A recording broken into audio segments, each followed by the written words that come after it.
시간이 다 되었으므로 그 주일 오후 예배를 시작하겠습니다. 먼저 사도신경부터 하시고 이제 찬송을 5곡을 부르시겠습니다.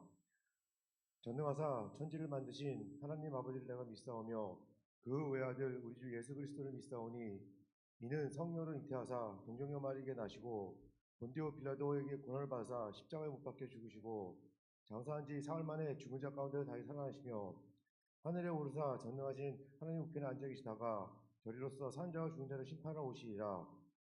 성령을 믿사오며 거룩한 공회와 성도가 서로 교통하는 것과 죄를 사하여 주신 것과 몸이 다시 사는 것과 영원히 사는 것을 믿사옵나이다. 아멘.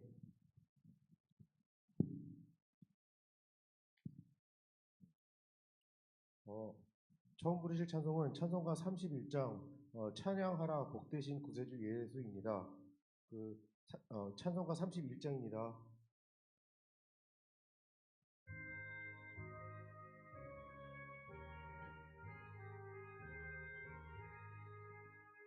찬양하라 복되신 구세주 예수 백성들아 사랑을 전하세 경배하라 하늘의 전군과 전사 주님 앞에 영광을 돌리세 목자같이 우리를 지키시고 종일 품에 늘 안아주시니 찬양하라 높으신 권세를 찬양 찬양 찬양 영원히 드리세 찬양하라 복되신 구세주 예수 우리 대신 죽임을 당했네 구주 예수 영원한 구원의 소망 경배하며 겸손히 절하세 찬양하라 우리 죄 지신 예수 그의 사랑 한없이 크셔라 찬양 자라 높으신 권세를 찬양 찬양 찬양 영원히 드리세 찬양하라 복되신 구세주 예수 전사들아 즐겁게 찬양해 구주 예수 영원히 다스리시니 멸류관을 주 앞에 드리세 구주 예수 세상을 이기시고 영광 중에 또다시 오시리 찬양하라 높으신 권세를 찬양 찬양 찬양 영원히 드리세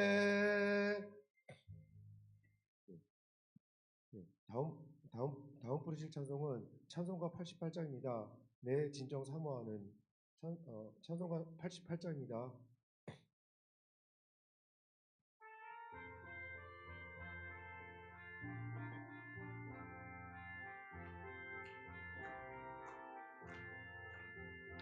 내 진정 사모하는 친구가 되시는 구주 예수님은 아름다워라 산 밑에 백합하여 빛나는 새벽별 주님 영원할 길 아주 없도다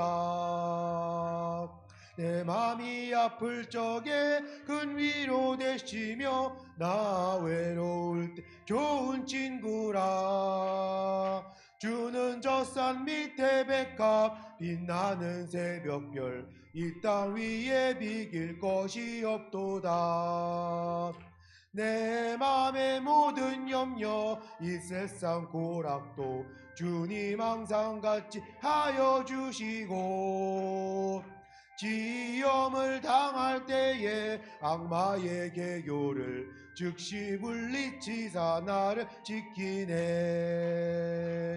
온 세상 날 버려도 주 예수 안 버려 끝까지 나를 돌아보시니 주는 저 산 밑에 백합 빛나는 새벽별 이 땅 위에 비길 것이 없도다. 내 맘을 다하였어 주님을 따르면 길이 나를 사랑하리니 물불이 두렵지 않고 장검도 겁없네. 주는 높은 산서 내 방패시라. 내 영혼 먹이시는 그 은혜 누리고 나 친히 주를 뵙기 원하네. 주는 저 산 밑에 백합 빛나는 새벽별 이 땅 위에 비길 것이 없도다.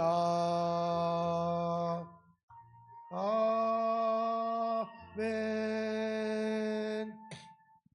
다음 부르실 찬송은 찬송가 260장입니다.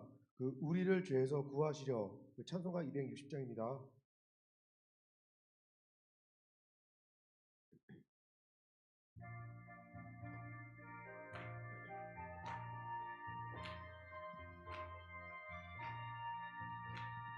우리를 죄에서 구하시려 주 예수 십자가 지셨으니 기쁘게 부르세 할렐루야. 나 구원 얻었네. 찬송하세 찬송하세 주님 나를 구하셨네. 찬송하세 찬송하세 주가 구원하셨네. 우리를 주께서 구했으니 이전에 행하던 악한 일과 주하고 더러운 모든 죄를 온전히 버렸네. 찬송하세 찬송하세 주님 나를 구하셨네. 찬송하세 찬송하세 주가 구원하셨네. 나 지금 죄에서 사함받아 거룩한 백성이 되었으니 이 육신 장막을 벗을 때도 겁날 것 없겠네. 찬송하세 찬송하세 주님 나를 구하셨네. 찬송하세 찬송하세 주가 구원하셨네. 우리가 이 세상 떠날 때에 예수의 손목을 굳게 잡고 영원히 즐거운 천국에서 주와 함께 살겠네.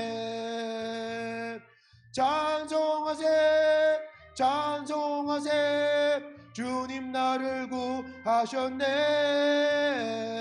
찬송하세 찬송하세 주가 구원하셨네.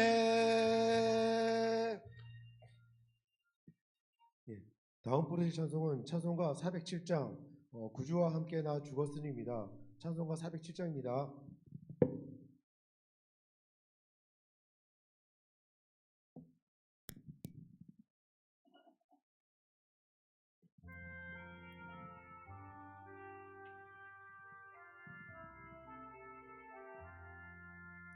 구주와 함께 나 죽었으니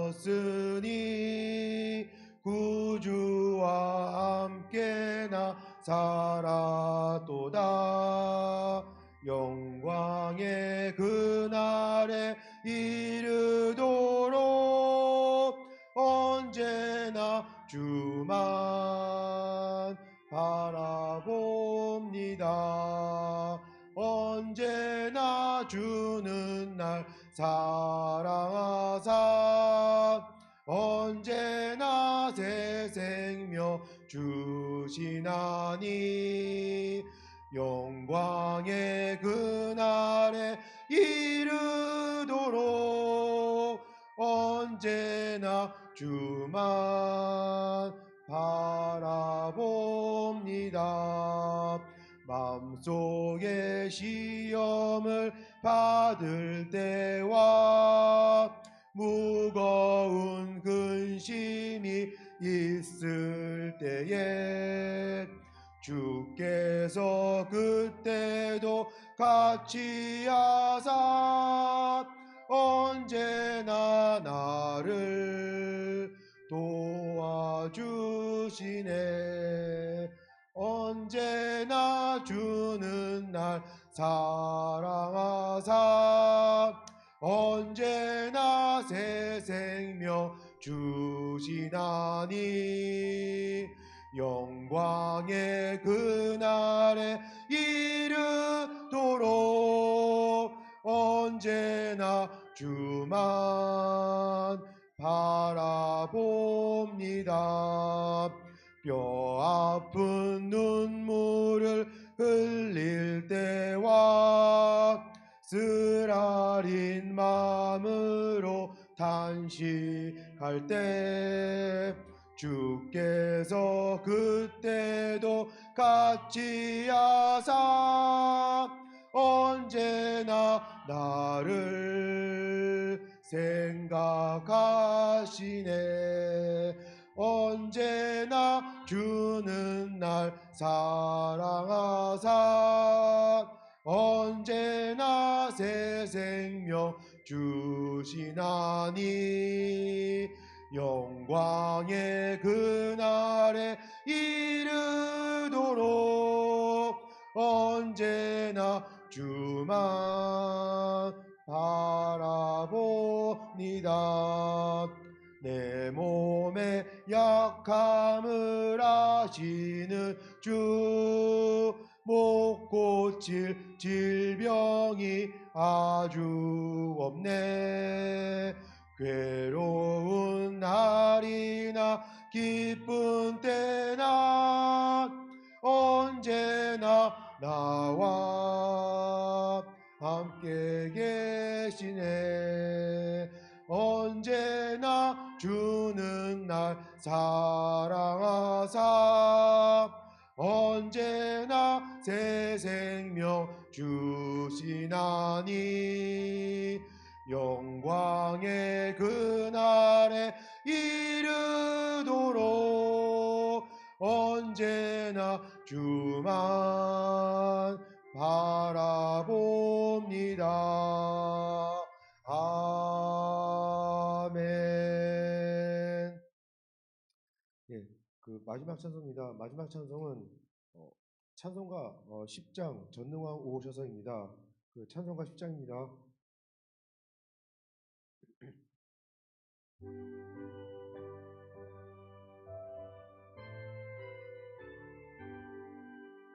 전능왕 오셔서 주 이름 찬송케 하옵소서.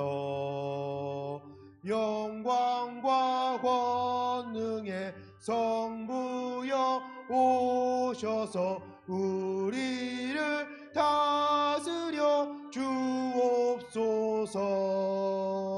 강생한 성자여 오셔서 기도를 들으소서. 택하신 백성들 복 내려 주시고 거룩한 마음을 주옵소서. 위로의 주 성령 오셔서 큰 증거 주옵소서. 전능한 주시여 각 사람 마음에서 떠나지 마시고 계십소서. 성삼위 일체께 한없는 찬송을 드립니다. 존귀한 주님을 영광 중 배웠고 영원히 모시게 하옵소서. 아멘.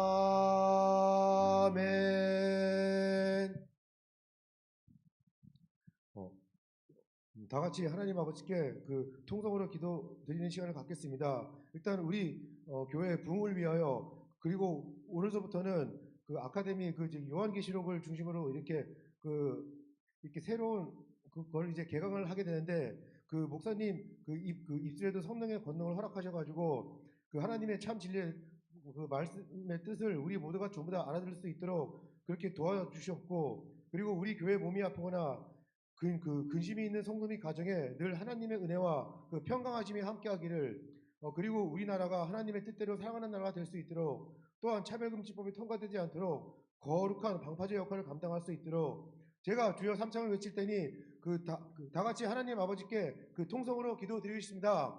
주여, 주여, 주여.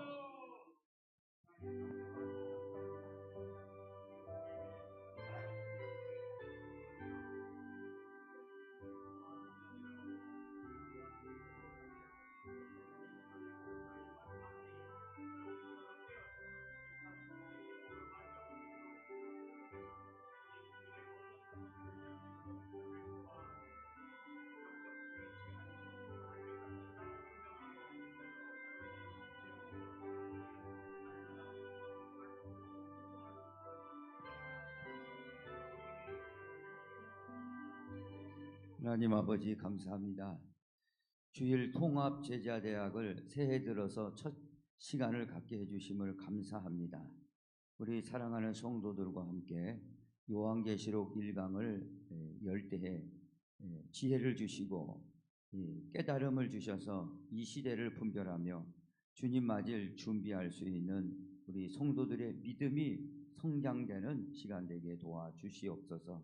종의 입술을 사용해 주시고 아직까지 오지 않는 우리 사랑하는 성도들 불쌍히 여겨주시고 함께 참여할 수 있도록 은혜를 베풀어 주옵소서. 예수님의 이름으로 기도합니다.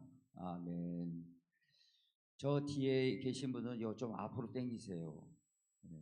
앞으로 좀 당기세요. 이렇게 좀 당기세요. 이 앞으로 와야지 보여요.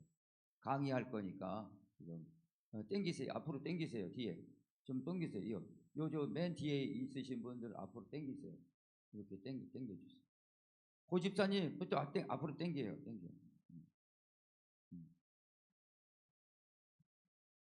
바짝 오셔, 바짝. 자, 오늘부터는 참 주일 통합 제자 대학이 우리 여러분은 이제 학생이에요, 학생. 대학에 들어오는 학생. 대학 졸업하신 분도 있고 또 뭐 그러시지만 다시 신령한 대학 들어왔다, 주일 통합 제자 대학 들어왔다 생각하시고 이 강의를 빠짐없이 들으시길 바랍니다. 지금요 이 시대가요 굉장히 지금 어려운 시대입니다. 어렵다는 건 영적으로 어렵다는 거죠. 혼란합니다. 그래서요 무슨 말을 해도 안 맥혀 들어가요. 이 시대가 요즘 그런 시대입니다. 뭐 우리 교회뿐만 아니라 다른 교회도 다른 게 더 그러면 더 그렇지 그렇지 않습니다. 오늘 그래서 이 시대를 살릴 수 있는 복음은 영원한 복음이에요. 요한계시록. 이것을 알 때 시대를 분별하며 내 믿음을 확고하게 쓸 수 있다라는 생각을 분명하게 갖습니다. 그래서 이 요한계시록을 자세하게 또 쉽게 여러분들이 가르치려고 그러는데 이게 몇 사람 더 추가됐는데 많이 안 나오시니까 좀 섭섭하네요. 아, 이게 좋은 일을 하는데, 예? 좋은 말씀을 하는데 나와야지. 예? 아무리 뭐가 바쁜지 모르지만 이런 좋은 강의를 준비하고 이게 보통 준비한 내용이 아니에요. 방송실도 준비해야 되고 저도 철저히 준비하고 그래야 되기 때문에 우리 성도들 하여간 이게 시작이었는데 예, 오늘 시작보다 나중에 더 큰 은혜가 있을 줄 압니다. 우리 성도들 자꾸 겉면에서 나와야 돼요. 이게 습관이 그렇게 무섭습니다. 오후 예배 안 드려 버릇하니까 이런 좋은 기회도 다 놓치는 거예요. 그래서 예수님은 습관을 따라 했다라는 사실을 기억하시고 오늘 잘 배워야 됩니다. 그래서 주일날은 그냥 우리가 이렇게 설교하면은 서신서나 이렇게 구약 은혜 받는 거예요. 은혜 받고 그렇게 이제 은혜 받고 가는데 거의 그 정도 해가지고는 지금 안 통한다는 거죠. 시대가 안 통해요. 그렇기 때문에 이런 강의를 정말 철저하게 요한계시록을 여러분이 체계적으로 배우고 또 여러분들이 이 시간을 소개하고 또 데리고 오고 그래서 여기를 가득 채워야 돼요. 가득 채우고 가르쳐야 되고 여러분들이 정말 불이 붙어야 됩니다. 불이 붙어야 돼요. 꼭 그거 기억하시기 바랍니다. 그러면 주일 통합 제자대학 제가 만든 겁니다. 이거 제가 제1 요한계시록 강봉월 목사 해가지고 하나님 말씀 한 군데 찾고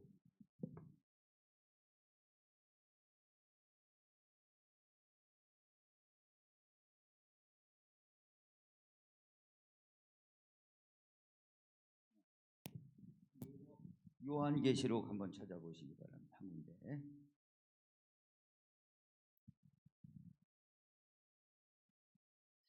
1장 19절 요한계시록 1장 19절 그래도 요한계시록을 찾으시면서 들으시기 바랍니다. 배운 우리 학생들은요 요한계시록을 22장까지 되어 있습니다. 요거를 꼭 집에 가서 계속 읽으세요. 반복해서 읽어야 이 강의가 진행이 되는 거예요. 그냥 은혜 받고 간다. 그러면 신앙이요 그렇게 발전이 안 돼요. 오늘 이게 철저하게 이 요한계시록을 배울 때 이제 눈이 열릴 겁니다. 하여간 그렇다 하시고 1장 19절 1장 19절 찾았으면 아멘. 읽어봅니다. 시작. 그러므로 내가 본 것과 지금 있는 일과 장차 될 일을 기록하라.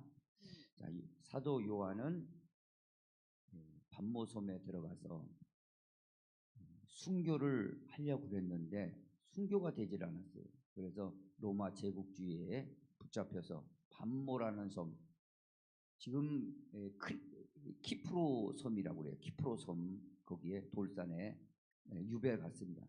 유배 가서 기도 장소가 있을까 찾아보니까 동굴을 하나 발견했습니다. 그 동굴에서 비도 피하고 밥도 끓여 먹고 기도하는 가운데 하늘문이 딱 열려서 이리로 올라오라. 그래서 하나님 나라를 보게 됐어요. 보좌를 보고 예수 그리스도를 보고 하나님을 보게 되고 이 마지막 때에 어떻게 되는 건가? 이 시대가 마지막 때는 어떻게 진행이 되는가? 그걸 보게 됐어요. 그리고 천국을 보고 지옥을 보고 딱 보고 그것을 너만 알지 말고 기록하라는 거예요. 그래서 전부 기록해가지고 우리에게 전해준 겁니다. 그래서 이 요한계시록은 여기 오늘 우리 읽은 것처럼 내가 본 것, 요한 사도가 사도 요한이 본 것이에요. 직접 봤어요. 봐서 기록한 겁니다. 그리고 지금 있는 일, 현재 지금 있는 일, 그 다음에 장차 될 일이에요. 이게 앞으로 장차 될 일이에요. 우리 시대에 된다. 이걸 알아야 돼요. 우리 시대에 이게 우리 시대가 이걸 깨닫지 못하니까 우리 신앙이 흔들리는 겁니다. 이 시대에 되는 일이에요. 이 시대에 되는 일이에요. 그리고 이 시대에 되는 일을 깨달을 때 내가 이렇게 신앙생활하고는 안 되겠다. 경각심이 일어나는 겁니다. 그러니까 이게 좋은 기회라요. 이 시대에 되는 일이에요. 이 시대에 어떻게 되는가? 쭉 요한 사도를 통해서 전부 나와 있다라는 사실을 기억하시고, 그러면은 우리 시작하겠습니다. 이 뒤에 잘 보이시죠? 그래서 여기서 또 시작하니까 참 좋네요. 우리 둘, 넷, 여섯, 여덟, 열둘, 열넷, 열여섯, 18명, 저까지 19명 오셨어요. 좀 꽉 차야 되는데, 하여간 다음 지금 시작이니까 2강 할 때 하여간 꼭 다 채워야 됩니다. 우리 오라 오라 그런 차원이 아니라 강권해서 채워야 됩니다. 우리 성도들 습관이 안 됐어요. 강권해서 채워야 됩니다. 이건 생사를 걸고 이걸 배워야 돼요. 이걸 제대로 배워야지. 괜히 인터넷 떠돌아다니는 요한계시록 배워봐야 잘못된 경우가 많아요. 신천지 이만희가 요한계시록을 풀어가지고 22만 명을 교인들을 끌어모았어요. 그러니까 권사, 장로, 덜 떨어지는 목사, 집사 거기 다 가 있어요. 성가대, 찬양단 거기 다 가 있어요. 내가 보니까. 참 그런 거 보면 안타깝습니다. 잘못된 계시록이 풀어지면 그랬습니다. 오늘 정확한 계시록을 알아야 됩니다. 알아야 돼. 자, 그러면 보겠습니다. 자, 요한계시록의 해석의 7가지 핵심 원리. 오늘은 전체 한번 이것을 보는 거예요. 전체. 요한계시록 22장 전체를 보는데, 요한계시록을 이걸 해석하는데 7가지 핵심 원리가 있다 이거예요. 지금은 뭔 얘기 모른다 하더라도 이걸 잘 들어봐야 돼요. 잘 들어요. 요즘 설교가 홍수입니다. 인터넷에 들어보세요. 무슨 교수가 나와서 뭐 한다고 막 하는데요. 이제는요, 그런 설교 갖고 잘 이게 이 시대를 터치할까 의문이 들어요. 요한계시록을 정확하게 알 때 우리의 신앙이 바로 잡힌다라고 생각하는데, 요한계시록을 해석하는 핵심 원리, 지금 뭘로 들어도 자꾸 들어야 돼요. 오늘 1년 내내 이걸 쭉 할 거니까 잘 들으시고, 7가지 핵심 원리가 있습니다. 우리 여기 글씨 보이시죠? 근데 이게 화면이, 이게 지금 우리 화면은 좋은데 이 연결하는 데 있어서 조금 그런 게 있어서 그런데 이해하시고 들으시기 바랍니다. 나중에 찾아내서 없애야 될 것 같아요. 우리 같이 한번 읽어보겠습니다. 난해하기로 유명한 요한계시록을 명쾌하게 해석하는 7가지 핵심 원리를 제시합니다. 계시록을 과거의 일이나 영적 비유로만 해석하는 오류를 바로잡고 예수 그리스도의 재림과 교회 시대에 초점을 맞춘 시대적, 실용적 해석의 틀을 제공합니다.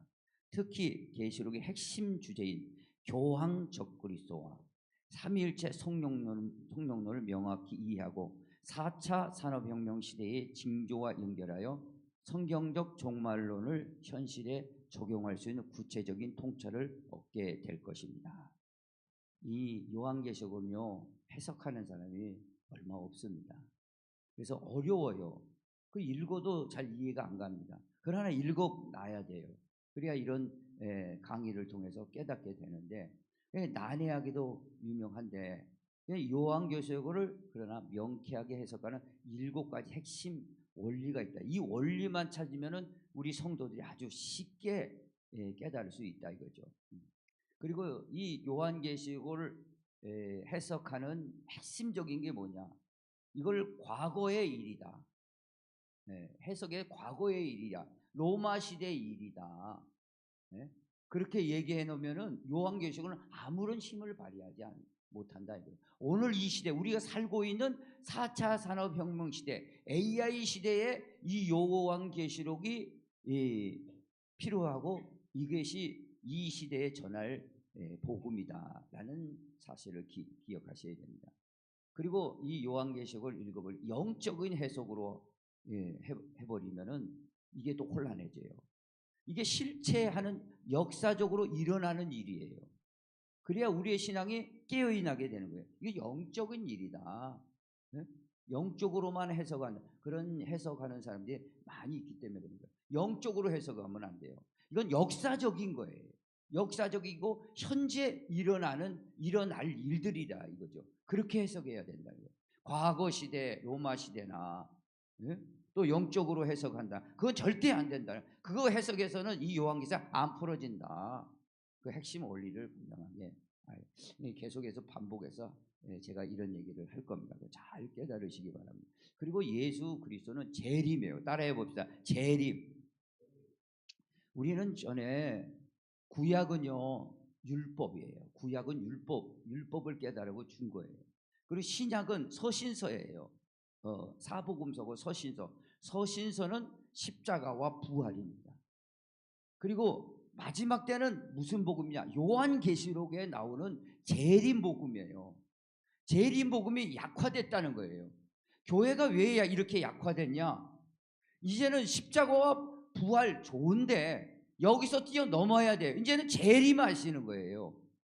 재림을 기다리는 우리가 돼야 된다 이겁니다.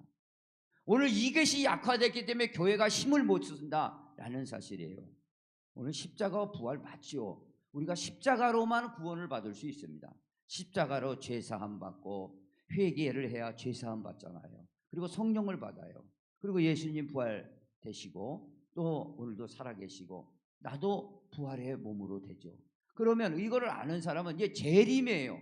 다시 오실 예수님. 따라해 봅시다. 다시 오실 예수님. 이건 설교라기보다도 강의로 들어야 돼요. 강의로 철저하게 들어야 됩니다. 이거는. 그래서 다시 오실 예수님을 못이 박히도록 우리는 듣고 소망해야 됩니다. 이걸 보고 다시 오실 예수님을 재림. 그 다음에 이 요한계시록은요 교회를 위해서 교회 시대를 딱 맞춰놨습니다. 7 교회가 나와요. 요한계시록에 이 7 교회 시대가 이거를 보면은 놀랄 겁니다. 이제 앞으로 엄청나게 놀랄 일이 많아요. 그걸 쭉 우리가 깨닫게 되는 겁니다. 그래서 실용적인 해석의 틀을 제공한다라는 것이에요. 그러니까 다시 말하면 과거의 해석도 과거 역사상 과거에 있었던 해석도 안 되고 영적인 해석도 안 되고 앞으로 우리가 진행되는 이 시대 AI 시대죠. 지금 AI 시대예요, 아니에요? AI라고 그러잖아요. 뉴스마다. 이 시대에 일어날 일들이에요. 이제 이거를 꼭 기억하셔야 돼요. 그리고 이 계시록의 핵심 주제가 있습니다. 이걸 여러분 잘 깨달아야 돼요. 지금 적그리스도가 와야 돼요. 적그리스도가 나타난다. 분명하게 했어요. 적그리스도, 안티크라이스트입니다. 이 적그리스도가 누군가 분명하게 깨달아야 됩니다. 이 적그리스도가 누구냐? 여러분 적그리스도가 누굽니까? 이것이 눈을 열어주는 거예요. 지금 적그리스도가 시작이 됐으면 지금 우리나라도 다른 나라는 거의 통과됐죠. 차별금지법, 동성애법 이게 시작이에요. 지금 이게 마지막 때 들어오는 이 입구에 들어와 있어요.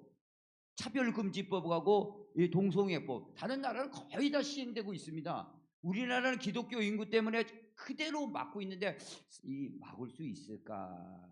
저는 그렇게 생각합니다. 이게 흐름입니다. 이게 어디에 뿌리를 두고 있냐? 종교다원주의에 뿌리를 두고 있는 거예요. 종교다원주의는 뭐냐?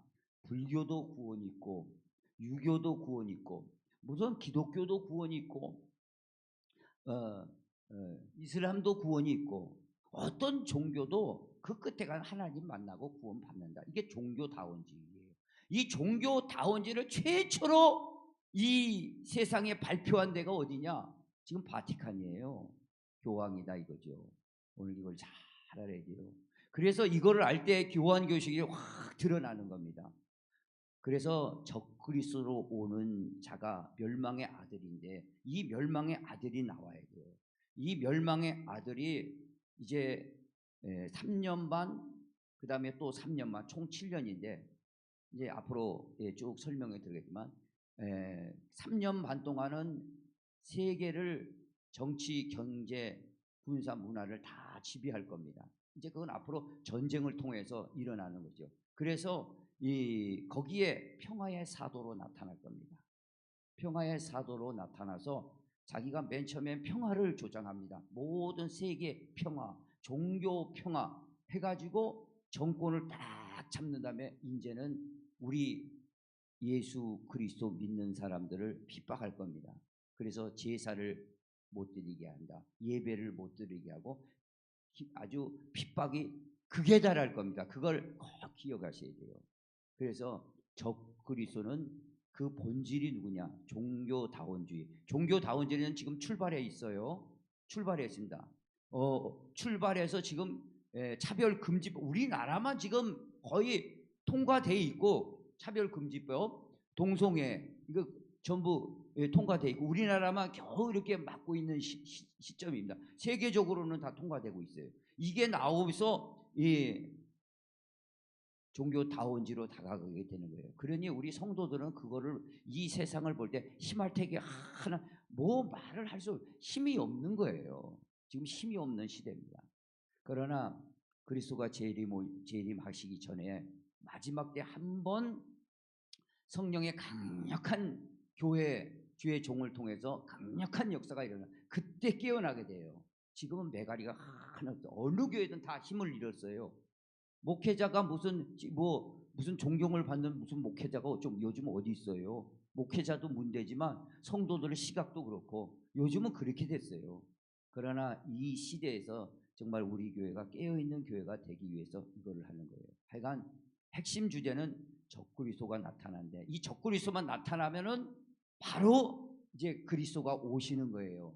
이게 성경에 예언이 돼 있으니까. 교황 적그리스도, 그 다음에 삼위일체 성령론을 명확하게 알고 4차 산업혁명, 이 시대의 징조와 연결이 돼야 이 요한계시록이 풀어지고 확고한 믿음에 쓴다. 그래서 성경적 종말론을 현실에 적용할 수 있다라는 사실을 한번 들어서 그냥 들으세요. 여러분이 막 외우려고 하지 마시고 계속 하는 가운데 열릴 겁니다. 분명하게. 자, 7가지 핵심, 이거 22장을 푸는 핵심 열쇠라는 것이에요. 이게 아시고, 그 다음에 자, 그러면은 요한계시록에 3대 대원칙이 있다 이거예요. 해석하는데 3대 대원칙.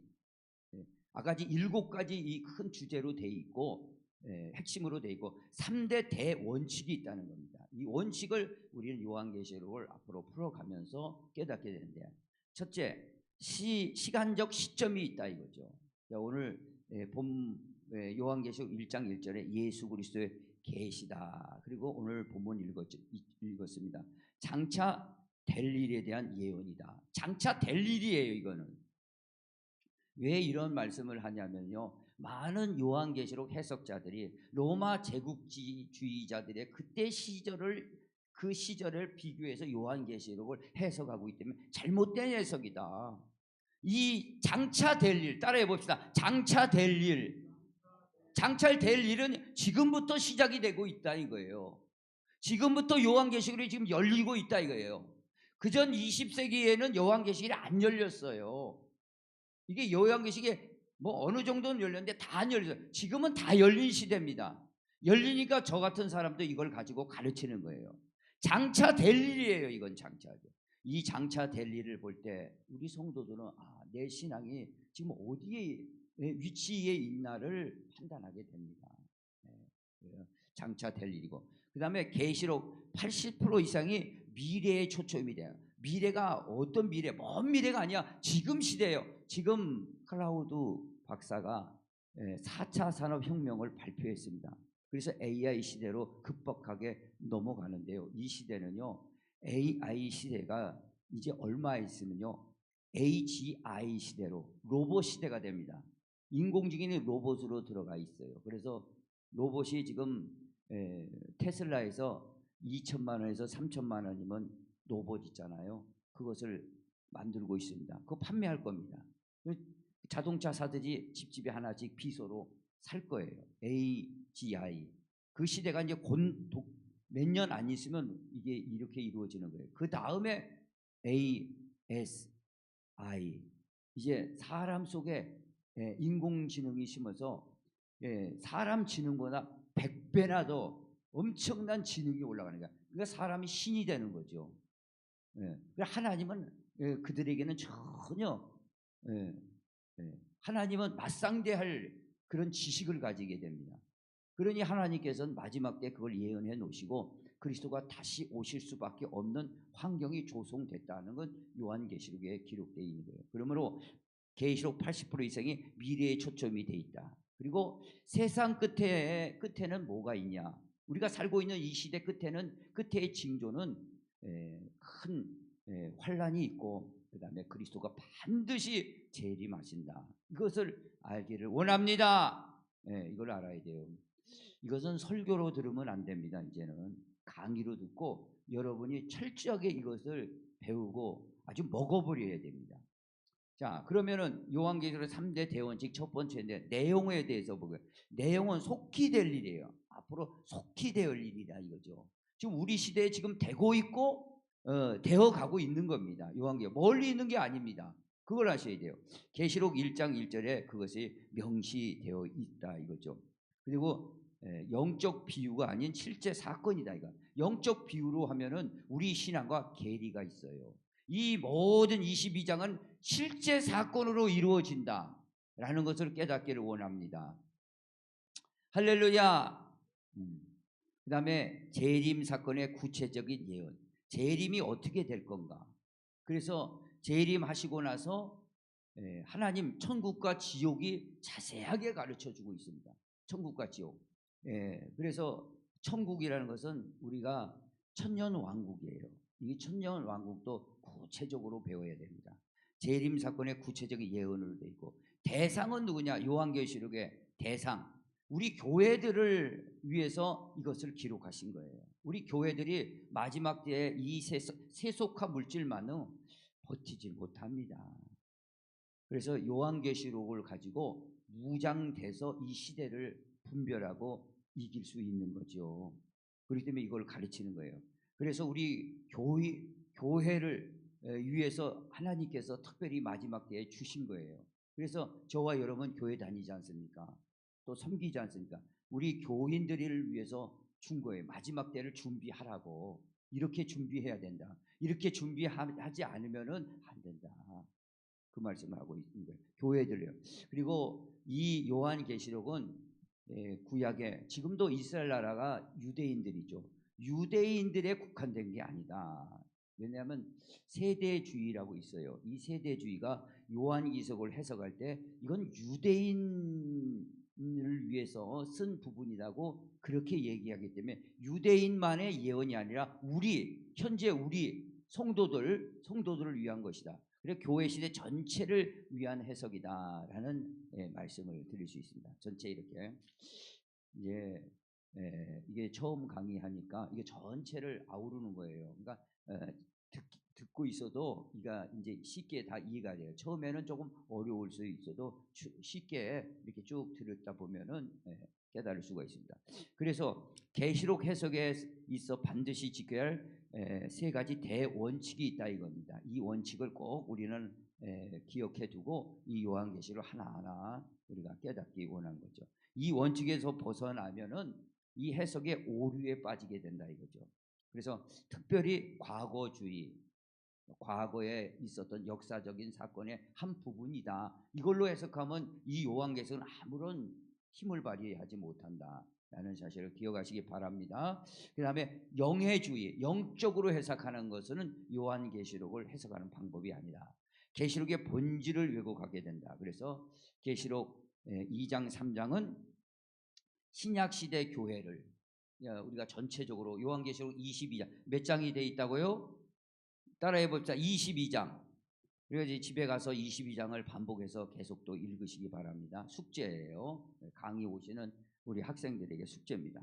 그래서 2장 3장 요한계시록 2장 3장은 신약시대 교회를 우리 시대 교회죠. 그 다음에 4장 이후에는 재림을 다룬다라는 것을 분명하게 기억하시기 바랍니다. 눈을 크게 뜨시고 여기를 잘 보시되 졸면 안 돼요.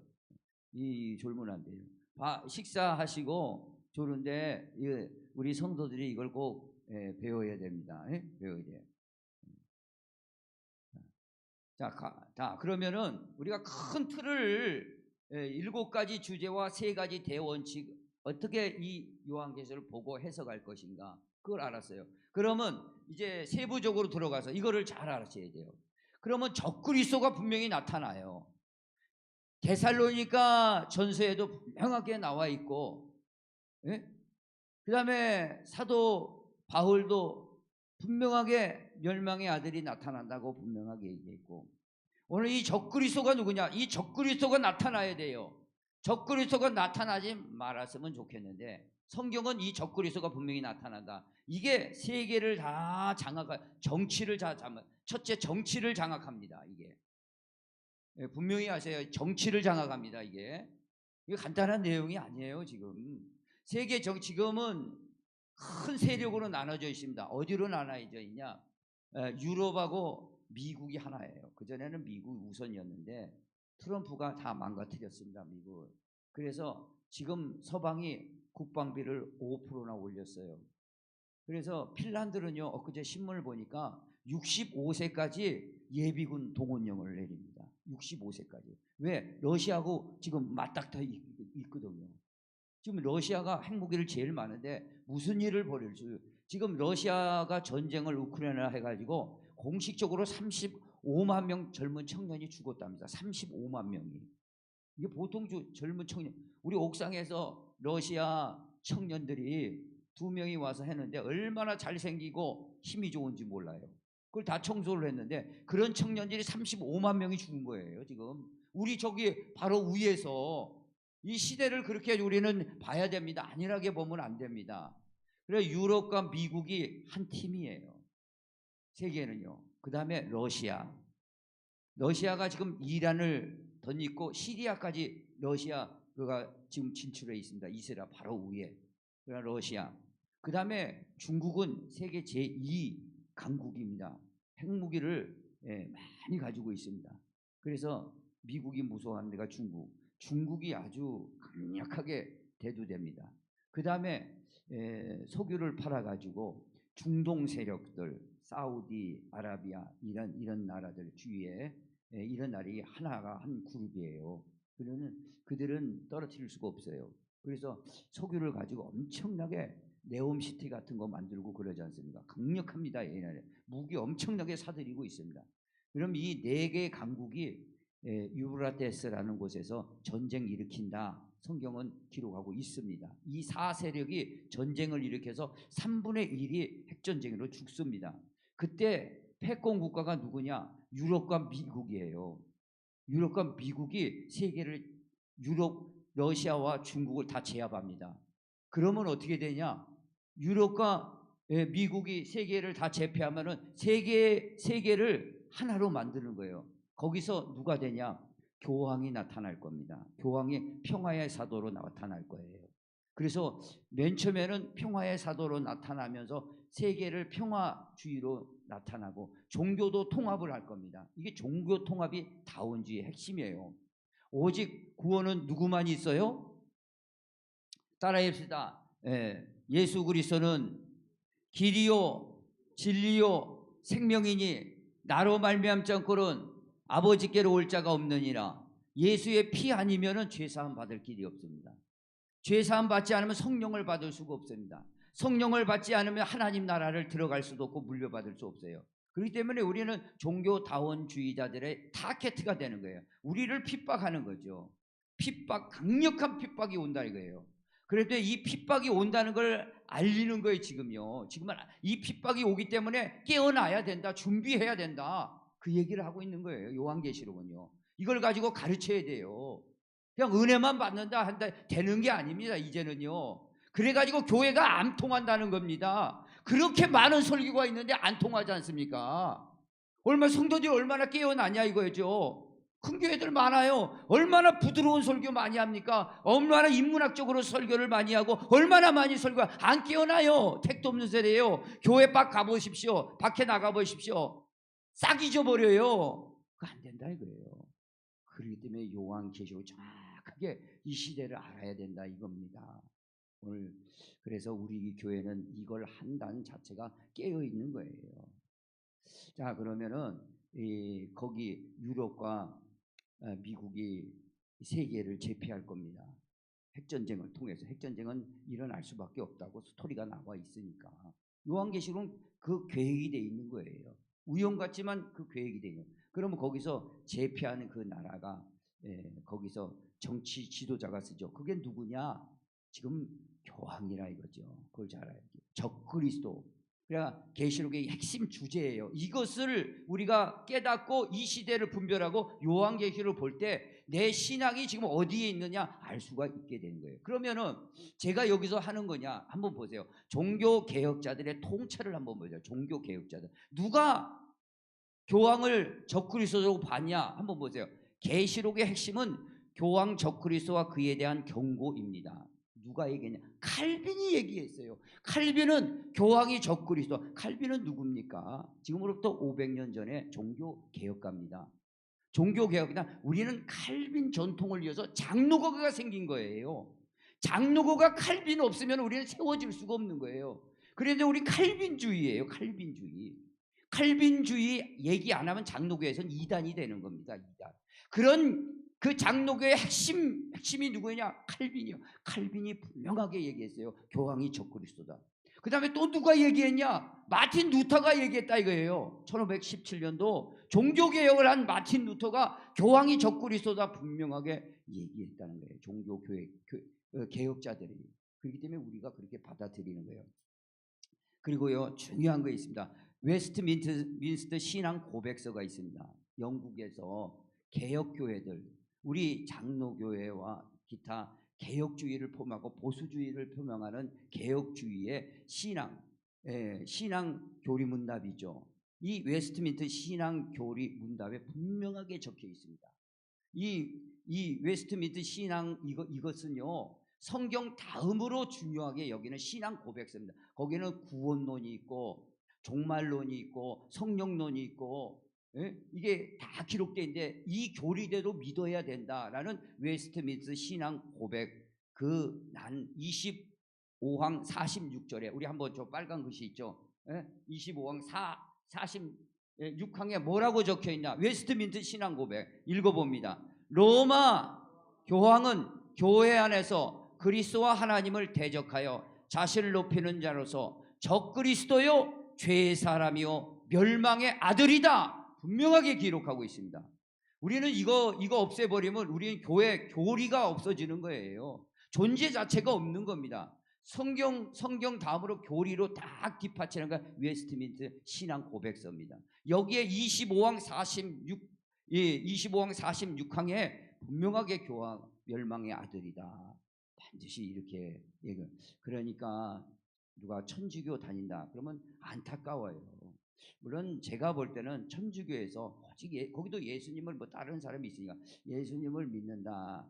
그런 사람은 구원도 있을 수 있겠지만 그러나 쉽지 않다. 천주교는 나중에 이 교황이 뿌립니다. 그래서 결국에 가서는 그가 멸망의 아들로 세계 정부의 수장으로 들었을 겁니다. 평화의 사도로. 그런데 이게 얼굴이 바뀔 겁니다. 핍박할 겁니다. 이거를 여러분이 눈을 열어야 된다. 이런 말씀이에요. 그래서 요한계시록에도 이게 나와요. 요한계시록 13장에 짐승이라고 나옵니다. 이게 교황 적그리스도요. 17장에 음녀라는 게 나와요. 이게 가톨릭을 상징하고 있는 거예요. 그 다음에 세상 끝에 징조와 재림의 경고, 그 다음에 초대교회 문헌의 사실적 해석으로 우리는 교황 적그리스도 이것을 분명하게 깨고 지금은 아니에요. 지금은 그런 기미가 보이고 있습니다.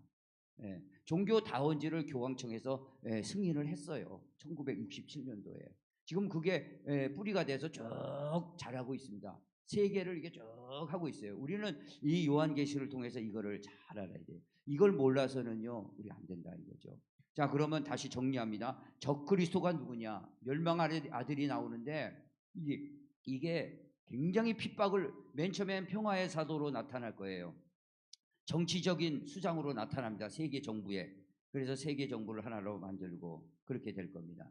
자, 그래서 분명하게 하시면 교황 적그리스도 라는 사실을 이 핵심 주제예요. 무슨 얘기인지 아시겠죠?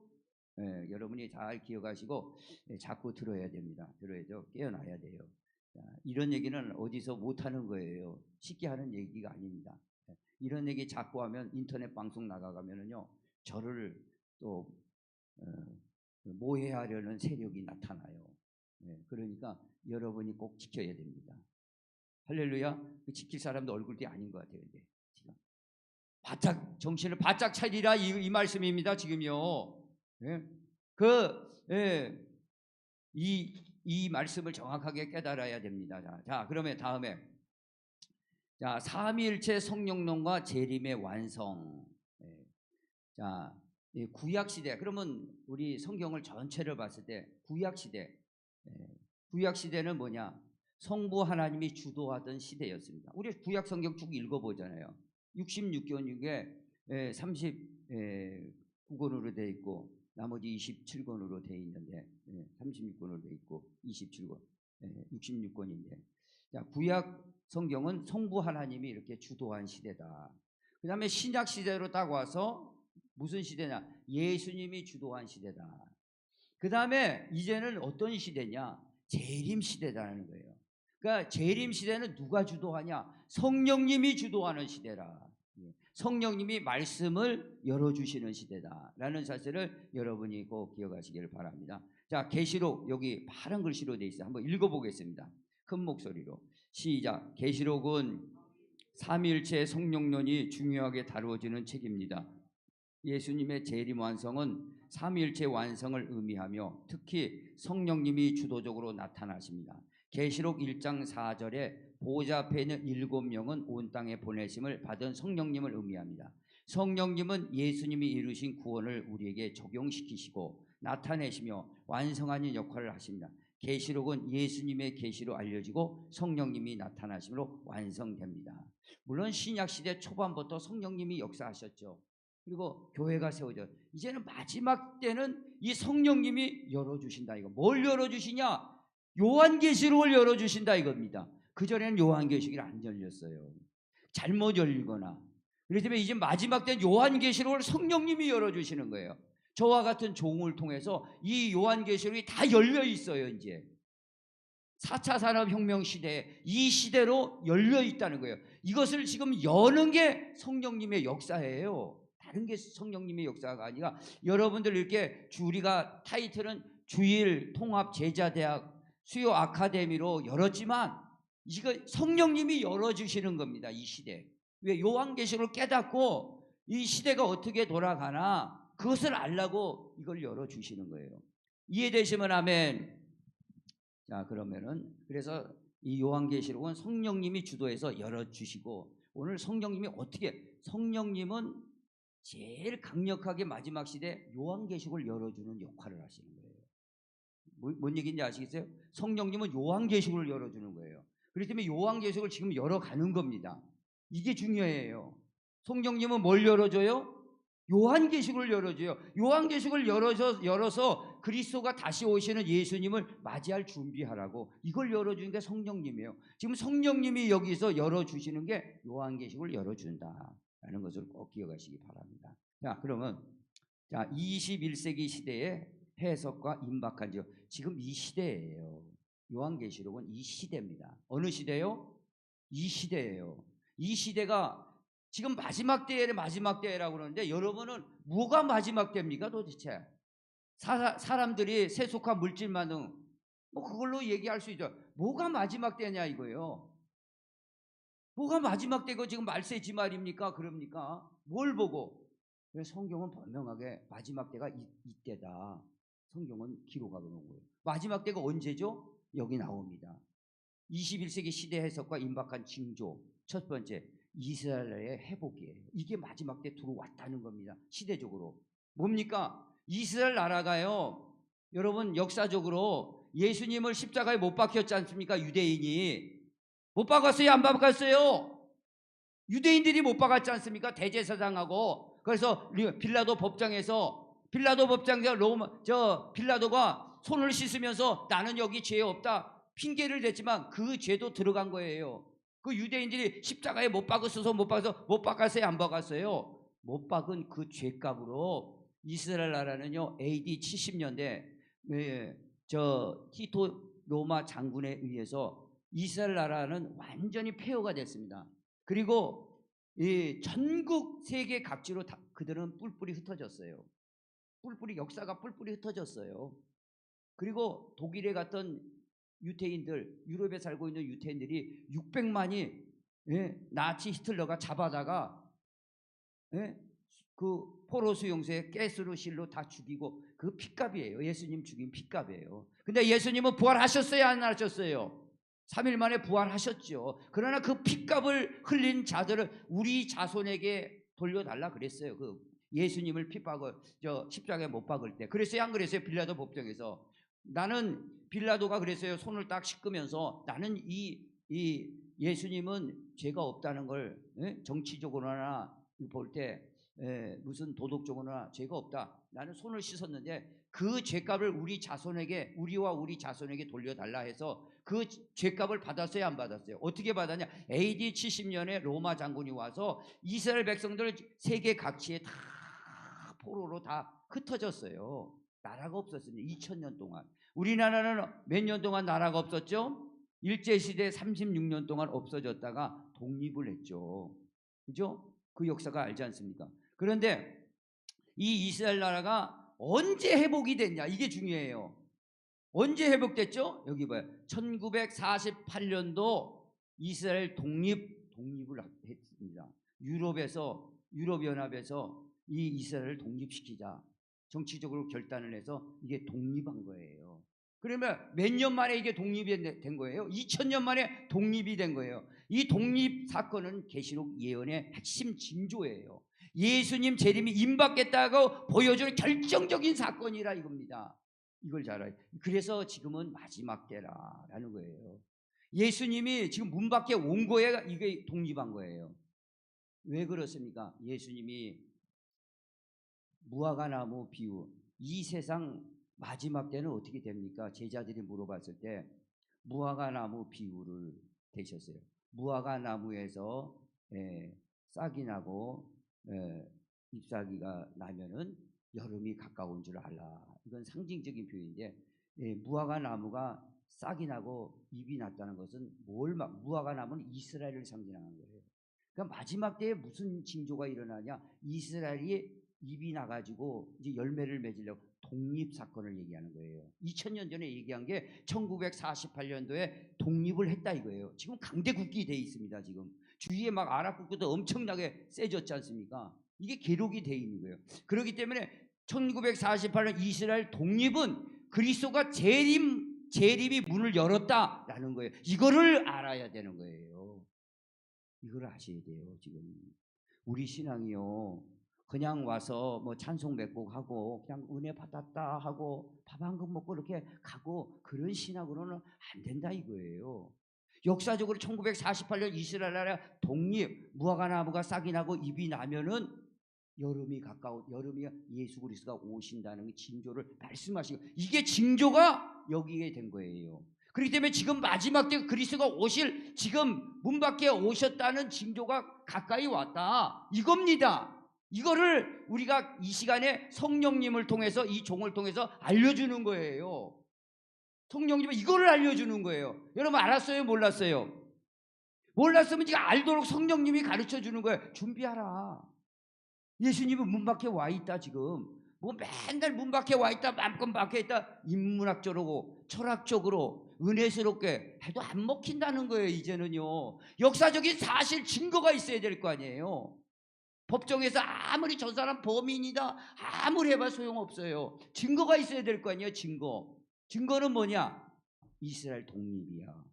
이 독립이 무화과나무에가 싹이 나고 잎이 나면은 여름이 가까운 줄 알라. 이게 바로 예수 그리스도가 오실 때가 그때다. 지금 다 온 거예요. 문을 열어 있다 이거예요. 이것을 알리는 게 요한계시록입니다. 이걸 저와 여러분이 알고 나가서 전하라는 것이죠. 이게 영원한 복음이에요. 이제 영원한 복음. 그리고 그럼 뭐 예수님이 언제 오나 아무리 얘기해봐도 한 귀로 듣고 한 귀로 흐르지 뭐. 언제 오실 거야? 뭐 맨날 오신다고 그랬는데 그게 아니라는 거예요. 48년도에 이게 시점이에요. 이게 이스라엘 회복. 이걸 분명히 아시기 바랍니다. 다음에 유럽연합의 등장이에요. 유럽연합 등장. 유럽연합, 로마 제국의 부활을 상징한. 당시에 로마는요 2000년 전에 강대국 세계를 박스 로마 해가지고 로마가 당시에 세계를 다 지배하고 있어요. 그러다가 로마가 무너져 버렸어요. 무너져 버렸어요.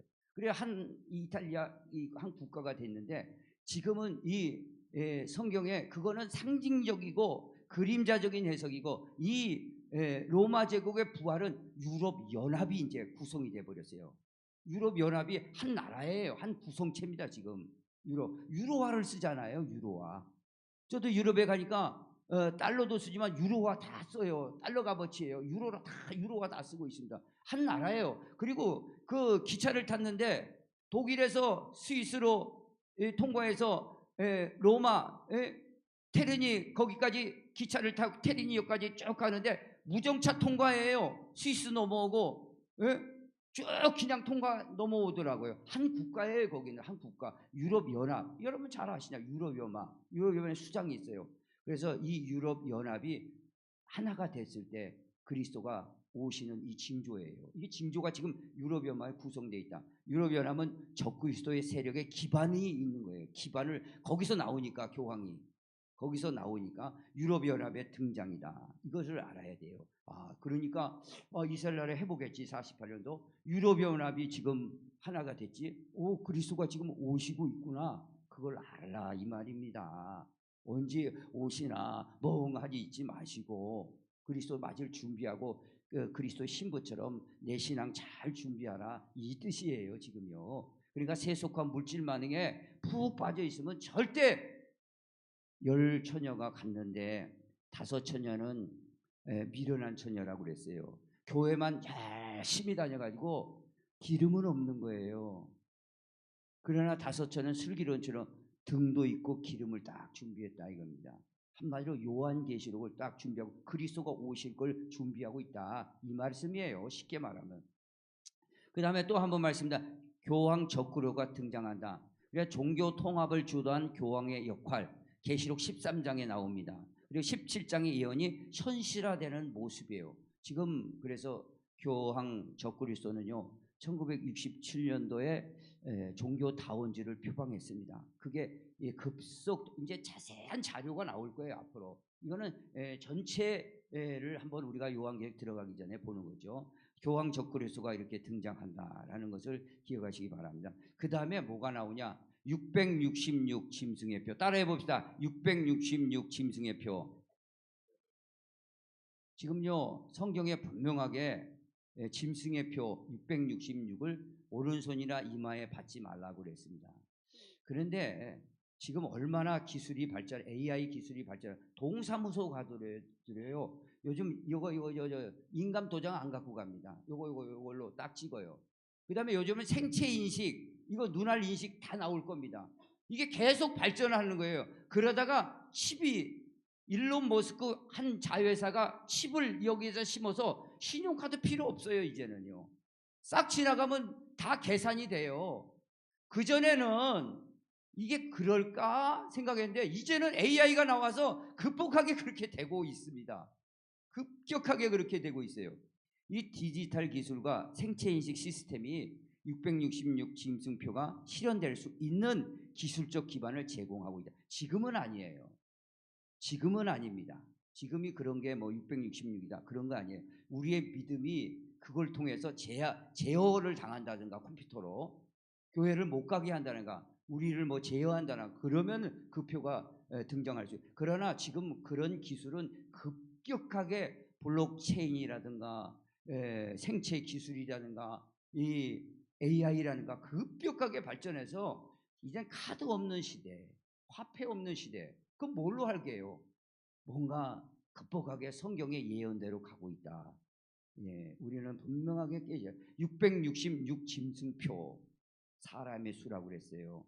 오늘 이게 등장하면은 이거 맞으면 이거를 가지고 라면도 사고 쌀도 사고 봉급 받아가지고 근데 이거를 못 받으면 살 수가 없어요. 그러니까 그게 대환란이에요. 이 대환란에 우리가 견디려고 이거를 준비하는 겁니다. 오늘 그걸 분명하시고 근데 지금은 아니다 이거죠. 이게 급격하게 지금 만개가 돼 있다 이거예요. 만개가 이 기술이 조금만 더 하면은 얼마든지 우리 이마 하나 여기 오른손에 생체 인식을 심어가지고 매매. 그래서 이거를 받지 않으면 매매를 못하게. 그 다음에 교회를 못 나가게. 우리의 믿음을 약화가 될 때 그때 이게 660 짐승의 표로 나타날 수 있다. 그러니까 이런 기반이 지금 기술적 디지털 기술이 이게 제공되고 있다. 그걸 우리는 깨닫고 아이고 지금은 마지막 때구나. 그래서 전하는 거예요. 역사적으로 지금 48년에 이스라엘 독립했습니다. 2000년 만에 이 유럽 연합이 지금 연합 국가가 돼 있습니다. 그다음에 교황 적그리스도가 지금 출발하고 있습니다. 디지털 기발이 660을 향해서 가고 있습니다. 그렇기 때문에 지금 임박한 직로가 있기 때문에 내 신앙을 보라 이거죠. 우리 신앙을 여기서. 그래서 계시록은 21세기를 열어가는 시대적 배경 속에서 해석되어야 합니다. 과거주의나 미래주의는 오류며 이 징조를 모르면 계시록을 풀 수 없다. 그러니까 계시록에 이게 쫙 나와 있는 겁니다. 그러니까 이것만 알아도 우리는 눈이 이제 열리는 거죠. 이걸 열고 우리 신앙생활을 보자 이거죠. 자, 4차 산업혁명 시대와 계시록의 완성. 지금은 4차 산업혁명 시대죠. AI 시대죠. 불확정성의 원리. 이건 그러니까 양자 역학을 공부해야 되는 이유가 계시록을 이해하려면요. 계시록은 시간과 이 장소가 없어요. 그냥 쭉 다른 서신서는 사복음서와 서신서 읽으면 이해가 가요. 근데 계시록은 이게 이해가 안 가는 책이에요. 그래 이해가 안 가도 안 읽는다 그러면 안 돼. 읽어야 이런 데에서 강의를 통해서 알아가는 거죠. 그래서 시간과 공간이 뛰어넘는 이 계시록이에요. 근데 이 원리가 뭐냐? 하나님이 마지막 때에 이게 뭐냐? 양자 역학의 시대다 이거죠. 양자 역학. 하나님의 창조의 세계를 보면 시간과 공간을 뛰어넘는 세계예요. 그래서 양자 역학의 불확정성 원리하고 계시록을 연합해서 볼 때 이 계시록이 열리게 되는 거예요. 왜 이렇게 열려지냐? 마지막 때가 돼서 하나님이 열어주시는 거예요. 성도들을 마지막 때 다 성도마저 지금 타락하고 있거든요. 깨어서 이제 준비하라 이거죠. 그리스도를. 예? 그래서 부활돼서 하나님 나라 물려받으라 이거예요. 이 세상은 영원한 나라 아닙니까? 예? 그리고 준비해야 됩니다. 그냥 4차 산업혁명의 특징인 불확정성의 원리는 계시록을 이해하는 데 중요한 배경이 됩니다. 영적인 내용이 실제적인 사건으로 나타나는 특징을 가지며 이는 계시록 예언의 현실을 보여줍니다. 7대 기능과의 연관성. 그러니까 이 계시록은요. 인공지능 AI와 지식의 극대화와 연관이 돼 있어요. 그 다음에 직관입니다. 계시록은 영적 통찰로 이루어졌다. 그래서 초연결, 그리스도의 통치 시스템하고 연결되어 있다. 그 다음에 기술 융합, 짐승의 표, 실현 가능성. 기술이 급박하게 해서 이게 AI를 통해서 짐승의 표와 실현 가능성이 되어 있다라는 것을 지금 시대 4차 산업혁명 시대에서 이 계시록의 완성이 이루어지고 있다. 그러니까 이것을 우리는 이것만 알아도 엄청난 거예요. 지금요. 이런 말씀을 들어야 내 신앙을 이게 중심을 잡죠. 지금 마지막 때다. 은혜 받아라. 뭐 그런 거 해도 은혜는 받죠. 그냥 세상에 나가보십시오. 세속화 물질만은 견디지 못합니다. 그렇기 때문에 이 시대에 지금 진짜 와 있구나. 역사적인 징조를 통해서. 그래서 내가 깨어나야 되는 거예요. 그래서 계시록은 상징을 다루는 책이므로 성경의 상징을 성경으로 풀어야 하며 4차 산업혁명의 시대적 문화가 이를 이해하는 데 도움을 줍니다. 4차 산업혁명은 계시록의 완성시대를 보여주는 기술적 문화적 배경입니다. 자, 그리고 마지막으로 이제 다 끝났어요. 자, 계시록의 구조와 재림의 완성. 이제 이거 하고 마치겠습니다. 그러면은 우리가 전체 이 7대 핵심 원리와 3대 핵심 원리를 전체 들어가기 전에 보는 거예요. 서론적으로. 그냥 계시록의 구조와 재림의 완성에서 1장 22장으로 되어 있는데 1장에서 5장까지는 서론이라 이거죠. 이건 뭐냐? 계시록의 축복과 사명, 7교회, 천국의 보좌에 대해서 쭉 설명하고 그 다음에 본론에 들어가서 6장과 18장에는 대환란이 있어요. 이 시대는 7년간 대환란이, 환란 끝에 그리스도가 오시는 거예요. 환란 시작하면 적그리스도가 등장하고 그 그리스도가 7년 환란을 아주 핍박을 할 때 그것이 다 못돼서 그리스도가 재림하도록 이 세팅이 돼 있어요. 요한계시록에는요. 그래서 이 세상은 7인 7나팔 7대접으로 이 세상 우주적이고 지구적이고 우리 이 지구촌에 큰 환란이 있습니다. 지금 환란이라는 건 지금 미국의 큰 산불, 지진, 가뭄 이런 것들이 계속 오는 건데 이게 계속 징조입니다. 더 크게 앞으로 어떤 일이 우리가 기절할 정도로 놀랄 일이 앞으로 뉴스에 뜰 겁니다. 이게 강력해집니다. 이제 7인 7나팔 7대 심판과 대환란 우리가 깨어나야 됩니다. 그 다음에 결론 19장 22장은 이제 그리스도가 재림하시고 천년 왕국에 들어가고 새 예루살렘이 시작된다라는 말씀으로 정리된 거예요. 자, 여기 한번 마지막으로 한번 읽어보겠습니다. 계시록은 복음서와 연결되어 있으며 복음서가 초림의 핵심이라면 계시록은 재림의 완성을 다룹니다. 대환란 중 14만 4천 명과 두 중에는 참된 신앙을 가진 교회들을 상징하며 이들은 인침을 받은 자들입니다. 계시록은 대환란 때에 하나님의 종들에게 보여주기 위해 기록되었으며 빛이 될 말씀입니다. 재림의 완성을 주도하시는 성령님의 사역을 통해 이 시대에 적용되어야 합니다. 오늘 여기에 나오는 대환란 중 14만 4천 명이 신천지는 자기들만 14만 4천 명이라 그러는데 그렇지 않다 이거죠. 14만 4천 명은 예수의 핏값으로 사신 성령을 받은 사람 14만 4천, 두 중에는 계시록을 가르치는 참된 종들을 상징하고 있습니다. 이것은 앞으로 계속 풀어질 겁니다. 그래서 이 계시록을 우리가 이 성령님은 지금 성령님 뭐 하십니까? 물어보신다면 계시록을 열라고 지금 하고 있다. 계시록을 열어서 시대를 보고 준비해라. 그러는 그 말씀이에요. 그러니까 깨어있는 교회는 요한계시록을 이렇게 철저하게 가르쳐서 이제 여러분들이 깨어서 가르쳐야 될 사람이다라는 것을 기억하시길 바랍니다. 여기로 이제 오늘 이 첫 강의를 전체 말씀을 드렸습니다. 이제 가면서 이제 차츰 1강이 마쳤으니까 아주 기가 막힌 것들이 나고 수요 아카데미에서는 전체 이 도표로 아주 색다르게 가르칠 거예요. 수요일날도 꼭 나오시기 바랍니다. 굉장히 여러분의 신앙에 유익할 겁니다. 그저 설교 한 편 듣는다 그 정도가 아니에요. 이건 강의고 이걸 철저하게 실천적으로 배워야 여러분의 신앙이 바로 선다라는 사실을 기억하시기 바랍니다. 자, 우리 기도합니다. 하나님 아버지, 주일 통합제자대학교 제1강을 요한계시록 전체 7가지 핵심 주제를 통해서 깨닫게 되었습니다. 마지막 때 성령님은 요한계시록을 열어주시려고 오신 줄 믿습니다. 종의 입술을 통해서 요한계시록을 하나하나 열 때 이 시대를 분별하고 이제 깨어 있어서 그리스도가 재림하시나 확실성에서 내 믿음을 세워갈 수 있는 성도들이 되게 축복해 주시옵소서. 예수님의 이름으로 기도합니다. 아멘. 우리 찬송가합니다.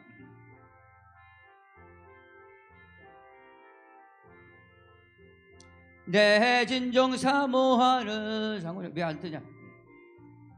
구주 예수님은 아름다워라.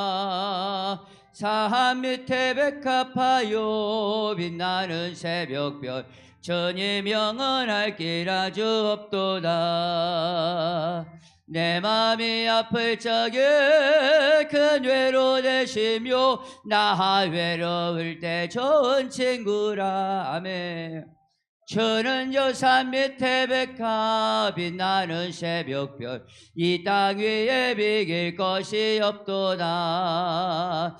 내 맘의 모든 염려 이 세상 고락도 주님 항상 같이 하여 주시고 시험을 당할 때에 악마의 개교를 즉시 물리치사 나를 지키네.